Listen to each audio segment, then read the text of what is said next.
Lisa stood at the viewing window of the observation deck, looking down at Prime. The planet below was a swirl of dark clouds and violent storms. She had trained for many years as a military survival instructor on Earth, teaching soldiers how to survive in jungles, deserts, and mountains. But nothing had prepared her for this moment. The Council had invited humanity to participate in the Galactic Survival Challenge. It was supposed to be an honor. Instead, Lisa knew it was a test that the ancient aliens designed to prove that humans were weak. Cooper, the biologist on her support team, stood next to her with his arms crossed. He was nervous. She could see it in the way his jaw tightened. "They are betting against you," said quietly. "I heard the odds at the station, 1,000 to 1 that you will not survive 3 days." Shaw, the communications officer, joined them at the window. He was younger than maybe 30 years old, with quick eyes that missed nothing. "The Council has set up monitoring equipment all over the planet," said. "But there are dead zones where their sensors cannot reach. If you get into one of those areas, they will not be able to track your position." Lisa did not respond. She was thinking about what came next. In less than 1 hour, she would be on the surface of Prime with nothing. No weapons, no tools, no equipment, just her body and her mind. The challenge rules were absolute. She could not bring anything except the clothes on her back. "We will be watching from the ship," said, placing a hand on her shoulder. "If you are in real danger, we can call for emergency extraction." "Only if I am dying," Lisa said. She had read the rules carefully. Emergency extraction meant automatic disqualification. It meant humanity failed. She did not plan to fail. The shuttle ride down to the planet's surface took 20 minutes. Lisa sat alone in the small craft, watching the clouds grow thicker as she descended. The temperature inside the shuttle rose as she entered the lower atmosphere. Outside the windows, lightning cracked through the dark sky. The landing zone was a flat plain surrounded by dense forest. The shuttle touched down hard, throwing up clouds of dust. When the door opened, hot air rushed in, carrying the smell of strange plants and animal waste. Lisa took a long breath and stepped out onto Prime. The gravity was slightly heavier than Earth, pulling at her body with extra weight. She could feel the extra force in her legs and her back. The sky above was not blue but a sickly yellow color. The sun hung low on the horizon, partially blocked by thick clouds. She started walking toward the forest. Her military training told her that she needed shelter first. Shelter meant survival. Everything else came after shelter. As she walked, she observed the landscape carefully. The ground was rocky and uneven, covered with dead plants and scattered bones. She saw the bones of small animals scattered near the tree line. Something large hunted here. The forest was dense with tall trees that had bark the color of old blood. Vines hung from the branches like ropes. Strange insects buzzed in the air, some as large as her hand. She did not know if they were dangerous, so she avoided them. She found a cave mouth near a large rock formation. The cave was dry inside and deep enough to provide shelter. There was a clear stream of water running past the cave entrance. Water was the most important thing for survival. Without water, a human could die in 3 days. She had found water. As the sun set, Lisa gathered branches and dead wood from around the cave. She found dry grass and other plant material that would burn. She had learned to make fire by friction many years ago. It took her 30 minutes of work with branches and dried plant material to create enough heat to start a fire. The fire was small but real. Smoke rose from the flames, carrying away the insects that had been bothering her. As darkness fell, the fire became her light and her warmth and her protection. She sat near the fire and drank water from the stream. Her stomach was empty, but she was not ready to hunt for food yet. First, she needed to understand the ecosystem around her. She needed to know what was safe to eat and what was dangerous. As night fell completely, sounds came from the darkness. Large animals moved in the forest beyond the light of her fire. She heard the low rumble of voices, nothing like any animal sound from Earth. These creatures were different. They were intelligent, maybe even dangerous. Lisa added more wood to the fire and made it larger. She found rocks and threw them at the edge of the firelight, making noise. The sounds in the forest grew quieter, then stopped.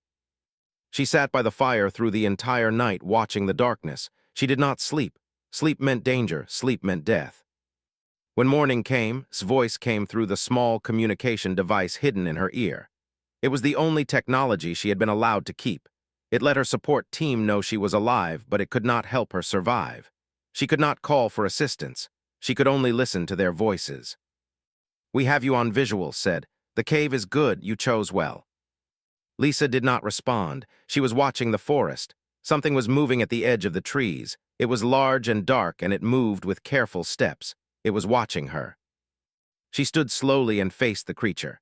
It was the size of a large dog, but with a body like a lizard and 4 powerful legs. Its mouth was open, showing teeth the size of human fingers. Lisa picked up a burning branch from her fire and held it toward the creature. She made noise, shouting and growling like an animal herself. The creature hissed and stepped back. It did not attack. Instead, it turned and disappeared back into the forest. Lisa realized something important in that moment. This creature feared fire. It was intelligent enough to recognize danger. That meant she could use the fire as protection. By the end of the first day, Lisa had established a camp. She had water. She had shelter. She had fire. She had survived the first night without equipment or weapons, using only her training and her mind. In the orbital station above, the council watched the monitoring feeds with surprise and growing concern. Lisa had done what they said was impossible. She had survived the first day on Prime. Lisa had been on Prime for 7 days now. Her hands were cut and dirty. Her body was thinner, but her mind was clear and focused. She had moved away from the first cave and traveled deeper into the forest. The terrain had changed from rocky plains to thick jungle with trees so tall they blocked out most of the yellow sky. She had learned the patterns of the animals that hunted here. She had named them in her mind so she could track them. The big gray ones, she called them hunters. They moved in packs of 4 or 5. They were fast and intelligent. They hunted together using strategy and patience. Lisa had watched them from hiding places, learning how they worked as a group. They reminded her of wolves from Earth, but larger and more dangerous. The smaller red creatures, she called them snipers. They were solitary hunters that moved through the trees at night. They were quick and had good eyes, but they were not very strong. If Lisa ever had to fight one, she thought she might win. The big brown ones that came near water, she called them walkers. These were the largest animals she had seen so far.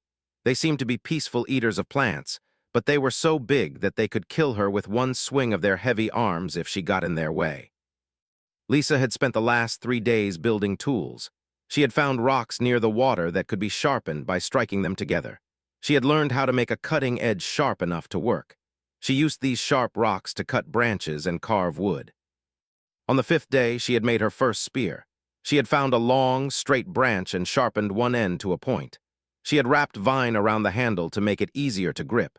When she tested it against a thick plant stem, it pierced clean through. Today, on the 7th day, she was going to hunt. She had prepared a trap near the water. She had spent 2 full days digging a pit about 6 feet deep and 7 feet across. She had covered it with branches and leaves so that it looked like solid ground. An animal walking this way would fall into the trap and be caught. Lisa waited in a tree above the trap, watching the water below. She was patient. She had been military trained. She could wait for hours without moving. Near sunset, a young walker came to the water to drink. It was smaller than the big ones, maybe 10 feet tall. It walked on 2 legs like a human, with long arms that dragged on the ground. It had rough skin the color of brown dirt. The walker came closer to the trap. Lisa held her breath. One more step, one more step. The walker's foot broke through the branches covering the pit. It fell hard into the hole, making a sound like thunder. It thrashed and made loud noises, trying to climb out. Lisa waited 10 minutes to make sure the walker was weak from the fall. Then she came down from the tree. She held her spear ready. She was afraid, but fear would not stop her. Fear kept her alive. She approached the pit carefully. The walker saw her and made growling sounds. It was hurt and angry. Lisa took a deep breath and stabbed down with her spear. The point went into the soft flesh of the walker's shoulder. The creature screamed and thrashed. Lisa stabbed again and again until the walker stopped moving. She had killed an animal on an alien world with a spear she had made with her own hands.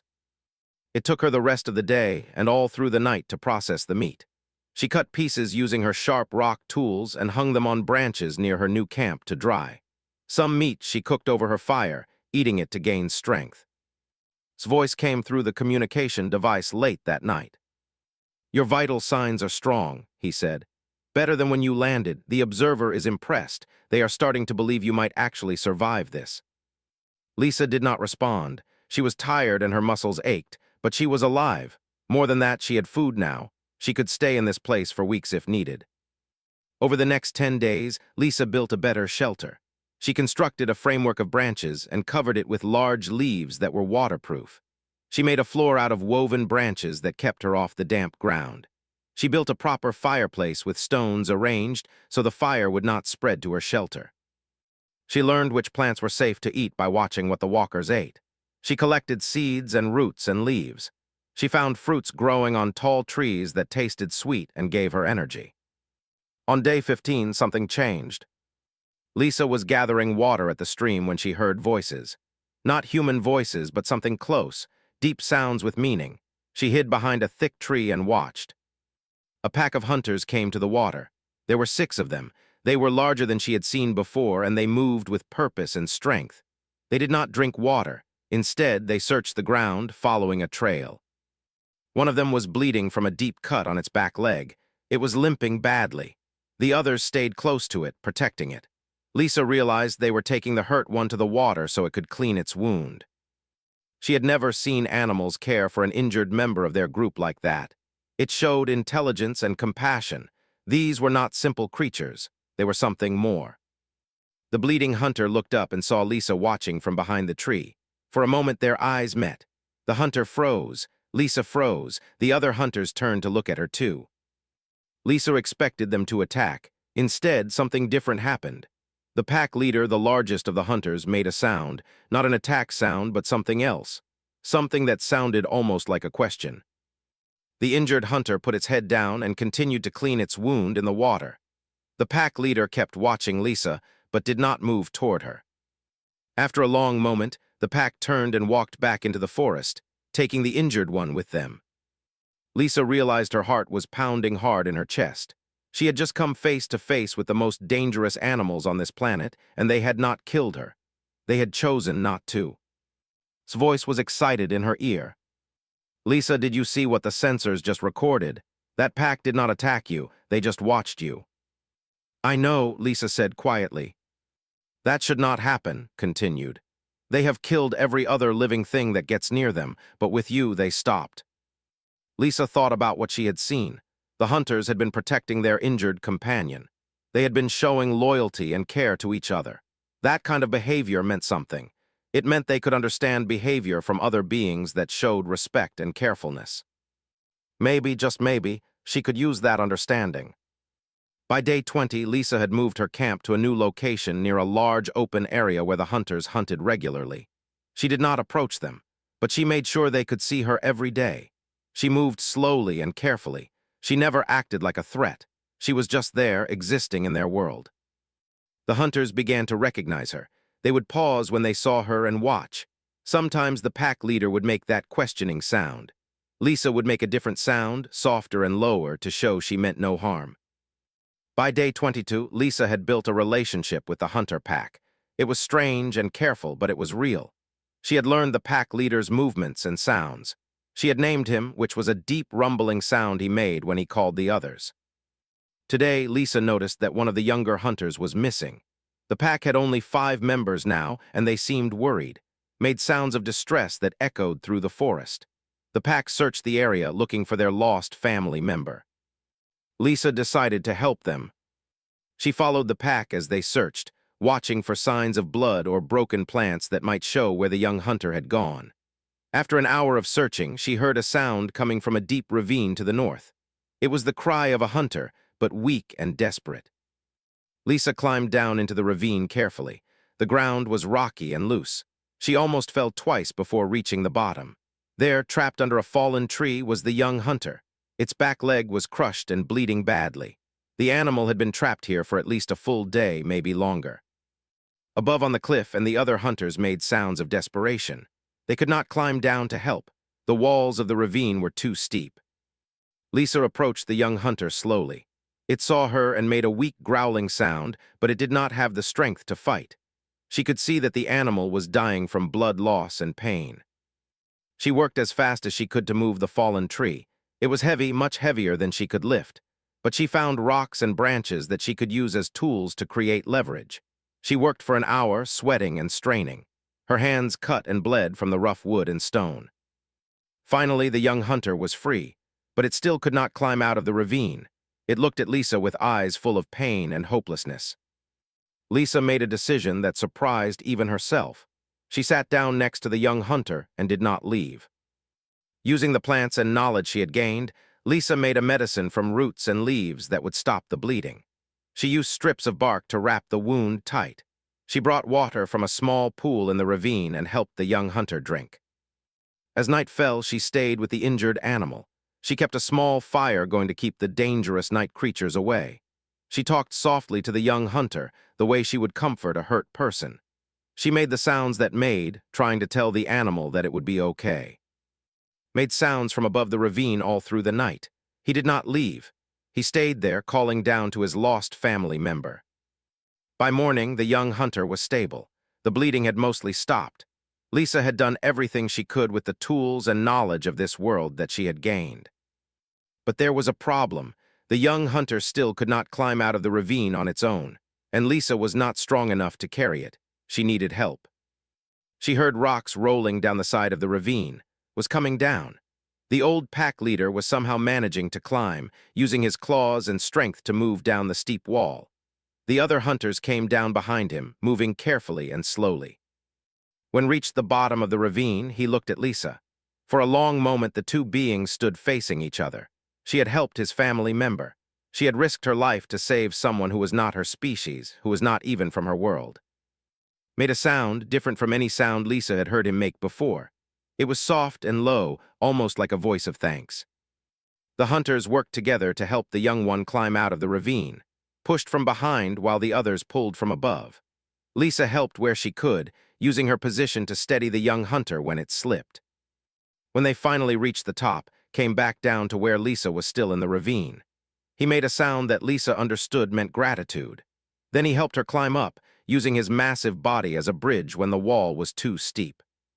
At the top of the ravine, the pack circled Lisa. She was covered in dirt and blood.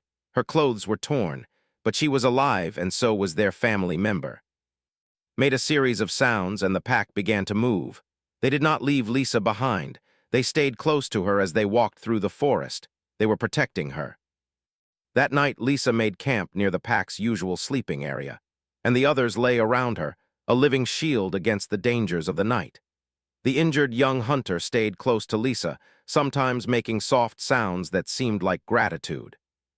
His voice was urgent in her ear. Lisa, the sensors show that the hunters are sleeping around your position. They are completely surrounding you. What did you do? I helped one of them, Lisa said simply. It was hurt. The council is demanding an investigation, continued. They say you have violated the spirit of the challenge. They want to end the test now, declare you the winner, and claim the hunters are protecting you because of some technology. But that is not true, is it?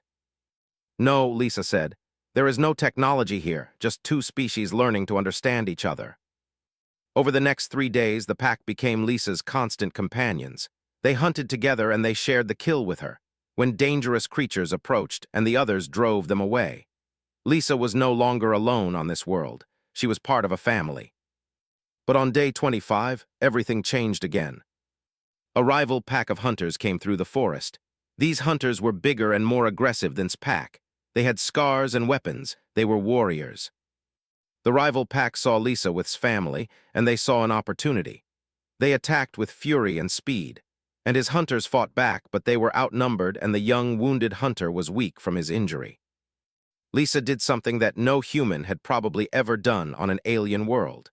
She ran at the rival pack leader and threw herself between him and the young, wounded hunter. The rival pack leader stopped in surprise. He had not expected this. Lisa was small and weak compared to him, but she stood her ground with her arms spread wide, protecting the young hunter behind her. No, she said, her voice steady and firm. Not this one. Was beside her in seconds, making a sound that shook the ground. It was a sound of protection and love and loyalty. He stood with Lisa, side by side, defending their family. The rival pack leader looked at Lisa and at the young hunter behind them. Something changed in his expression. He made a low sound, and slowly the rival pack stepped back. After a moment, they turned and disappeared back into the forest. Lisa sank to the ground, shaking. lay down next to her, his large head resting near her body. The young hunter came and lay on her other side. The council had stopped arguing about whether the challenge was fair. They were too busy trying to understand how a human had somehow earned the loyalty and protection of the most dangerous predators on Prime. On day 26, the sky changed color. Lisa woke to a strange feeling in the air, like electricity before a storm. The yellow sky had turned an ugly purple-green, and clouds were gathering from all directions, and the other hunters moved nervously, making low sounds of distress. "Lisa, we are reading massive electrical disturbances in the atmosphere," said through the communication device. "A huge storm is coming, the biggest one we have ever recorded on Prime. You need to find shelter immediately." Lisa stood and looked at. The pack leader was agitated, his eyes fixed on the southern horizon where dark clouds were boiling like water coming to a boil. The storm arrived in the afternoon with terrible force. The wind came first, knocking Lisa down and ripping branches from trees. Then came the lightning, striking the ground so close she could feel the heat. The rain was heavy and cold, falling so fast she could barely see 10 feet ahead. Lisa and the hunters moved to the cave system where she had first landed. It was high above ground level and deep inside the rock. But even this shelter was not safe. The rain was pouring into the cave entrance, and the ground was shaking with each lightning strike. That night, Lisa barely slept. She held the young, wounded hunter close to her body to keep it warm, and the others circled around them all, a living wall of protection. By morning, the storm had grown even worse. When Lisa ventured to the cave entrance to look outside, she saw something that made her blood run cold. Smoke was rising from the mountains to the south.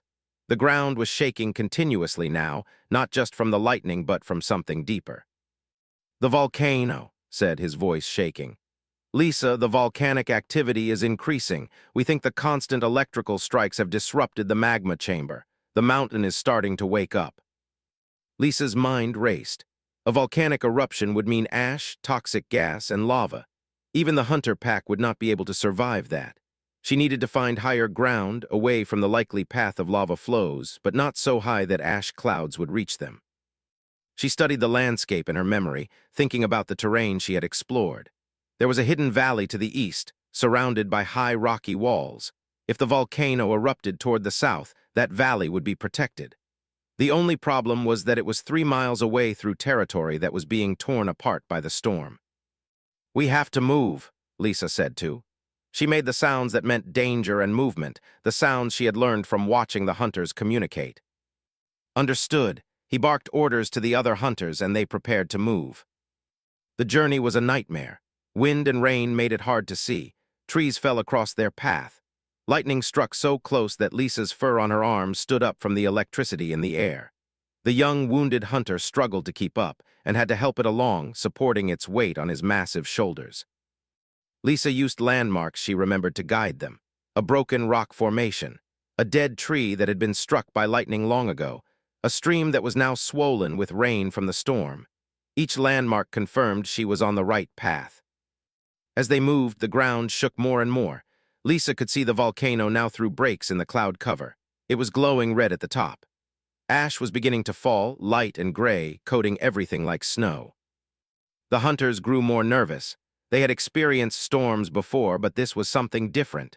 This was the planet itself being torn apart. 4 miles from the valley, the river Lisa had to cross had become a roaring flood. The water was dark and moving fast, carrying tree branches and broken ground with it. It was not safe to cross. Lisa stood at the edge and thought. She could not go forward. The river was too dangerous. But she could not go back. The volcano was coming that way. She looked at. The pack leader was watching the river, assessing the danger. Then he made a sound that Lisa had never heard before. It was a sound of determination and leadership. Waded into the river. The current was so strong it almost knocked him down, but he was huge and heavy, and the river could not move him completely.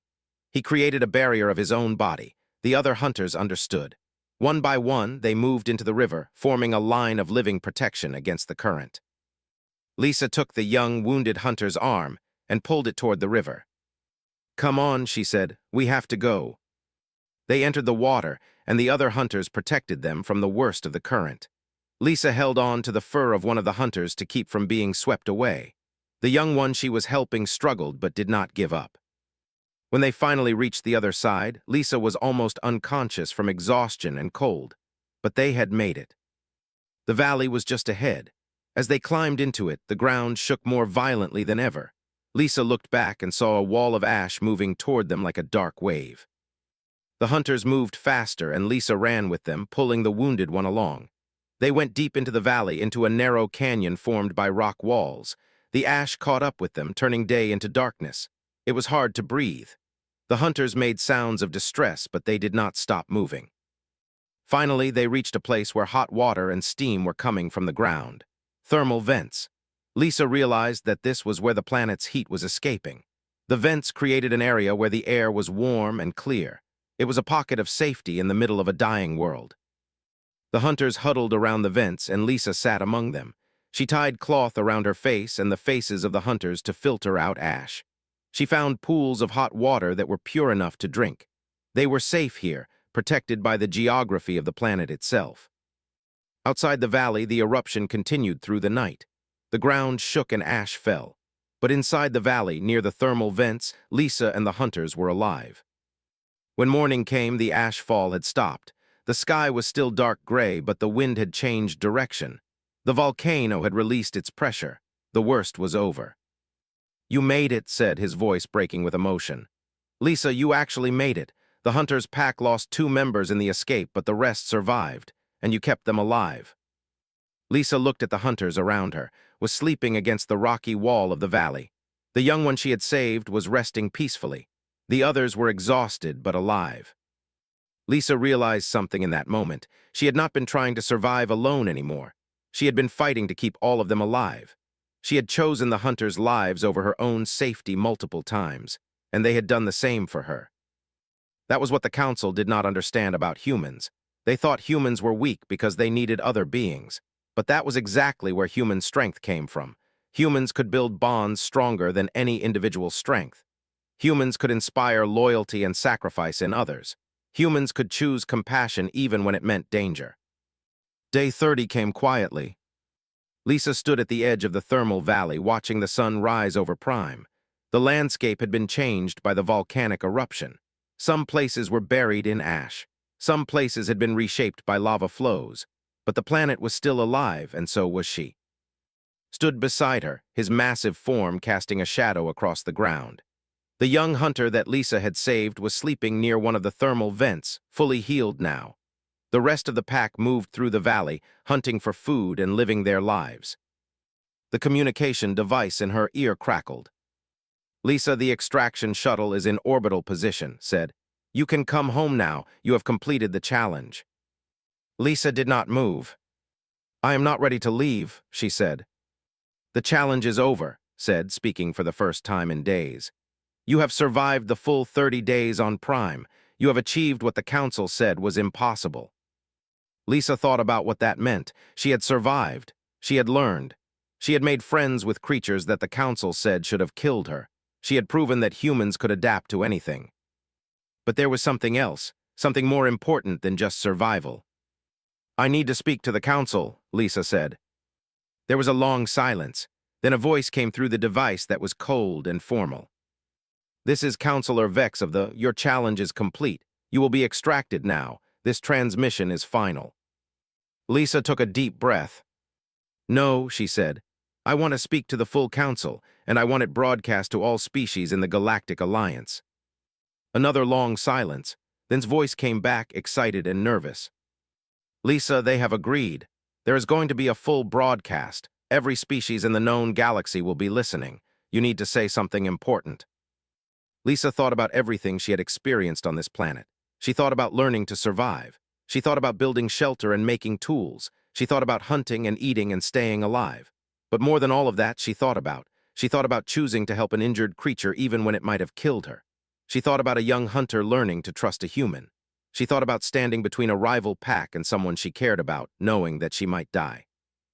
"I am ready," Lisa said. The shuttle arrived an hour later. It landed in a clearing near the thermal valley and stepped out, and the first thing they did was run to Lisa and hold her. She was thin and burned by the sun and the fire, but she was alive. Then they all turned to look at the hunters. walked forward slowly. The other hunters stayed back watching, and both tensed ready to run, but Lisa put up her hand. "It is okay," she said, "is my friend." Made the deep rumbling sound, the one Lisa had come to recognize as his way of saying her name. He reached out one massive clawed hand and gently touched her face. It was a gesture of affection and goodbye. Lisa understood that he was letting her go. He was saying that her choice to leave was okay. He was releasing her to her own world, even though he did not want her to go. "Thank you," Lisa whispered to him in the hunter language she had learned. The shuttle lifted off with Lisa, and inside. As they climbed back to the orbital station, Lisa watched Prime disappear beneath them. She watched the thermal valley grow smaller and smaller until it was just a tiny place on a vast alien world. The broadcast chamber of the Galactic Council was silent when Lisa entered. She was wearing clean clothes, but she was still marked by her time on Prime. Her face was bronzed and weathered. Her eyes had seen things that no human had seen before. The council sat at the front, their alien bodies arranged in a half-circle. The observer commander was standing. The Venti species was represented by a tall being with silver skin. Dozens of other species were present, some in person and some as holograms. Lisa stood in the center and began to speak. "My name is Lisa. I am a human from the planet Earth. I was asked to prove that humanity is worthy of a place among the great species of the galaxy. The council believed I would fail. They believed that humans are weak and inferior. They were wrong, but not in the way they think." She paused and looked directly at Counselor Vex. "I did not survive Prime because humans are strong in the way you measure strength. I survived because I learned to adapt. I learned to build tools. I learned to work with what the planet gave me. But more than that, I survived because I learned to understand another species. I learned to see past the fear and the difference. I learned to build a relationship with creatures that could have killed me. And when they were in danger, I chose to protect them instead of protecting myself." The hall was completely silent. "That is the human strength you do not understand," Lisa continued. "We are weak as individuals. A single human cannot match the strength of or the intelligence of a Ventis or the ancient wisdom of the... But we have something else. We have the ability to care about others. We have the ability to choose compassion even when it costs us. We have the ability to build bonds that make us stronger together than we ever could be apart." She looked at Commander and nodded. "The hunters that protected me did not do it because I was their leader or because I had power over them. They protected me because I showed them respect. I helped them when it would have been easier to let them die. And because of that, we became family." Counselor Vex leaned forward. "You claim to have formed a bond with apex predators. This is not possible. You are lying." "I am not lying," Lisa said calmly. "In fact, I would like to propose something. Let me bring 3 of the young hunters to the orbital station. Let them be examined by your scientists. Let you see for yourself what is possible when humans and other species choose to work together." The council chamber erupted into argument. Some species were excited by the idea. The council was furious. Commander was smiling. Finally, Counselor Vex spoke again. "If what you say is true, then you have not proven that humans are strong. You have only proven that you are skilled manipulators." Lisa smiled. It was a small smile, but it was real. "Maybe," she said. "Or maybe I have proven that humans understand something that your council has forgotten. Strength is not about power. Strength is about choosing to do the right thing no matter what it costs." The vote was not unanimous, but the council decided. Lisa would be allowed to bring the 3 young hunters to the station. The council's authority would be investigated for their attempted manipulation of the challenge.